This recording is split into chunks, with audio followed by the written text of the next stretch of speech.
أول اسم هنبدأ بيه أحمد عيد.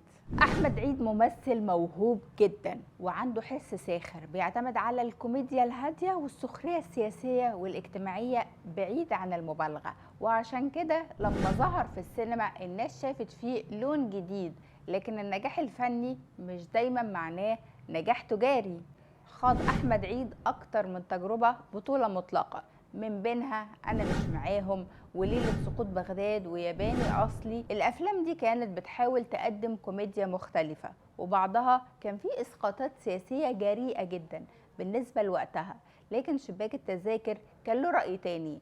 النقاد وقتها ما قالوش إن أحمد عيد ممثل ضعيف، بالعكس معظمهم أكد إنه صاحب موهبة حقيقية. لكنهم أشاروا إلى نقطة مهمة جدا، إن طبيعة حضوره الفني مختلفة عن صورة نجم الشباك اللي الجمهور كان متعود يشتري التذكرة علشانها.